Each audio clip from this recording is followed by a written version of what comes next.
आहे. सर्वात महत्त्वाचं याचा फायदा जो आहे, झाडांना ट्रेसमध्ये जाऊ देत नाही, एक नंबरचा फायदा.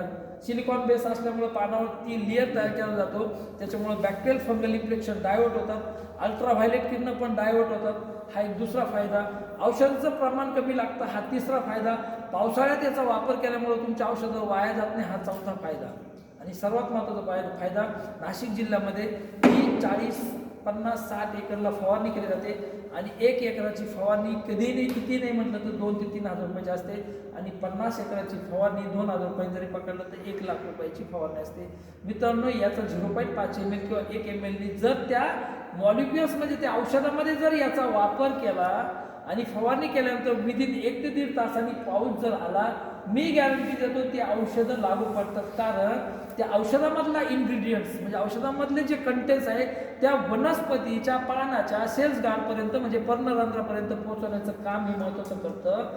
तुमचा लालकुळीचा आणि तुमचा भुरीचा अटॅक बघा, झाडाच्या पानावरती लालकुळी आणि भुरी पानाच्या बॅकसाईडने असतो, औषधं चिटकून काहीच उपयोग नसतो. पेनिट्रेट होणं तो महत्त्वाचा पार्ट आहे. आणि मित्रांनो, हे पेनिट्रेट करतं. कांद्यासाठी तर 100% याचा उपयोग चांगला आहे. जमिनीमध्ये 1 मिलीने जर सोडलं तर ती जमीन भुसभुशीत होते आणि जमीन भुसभुशीत झाली तर व्हाईट रूट डेव्हलप होतात. मित्रांनो, याचं एक डेमॉन्स्ट्रेशन बघूया आपण.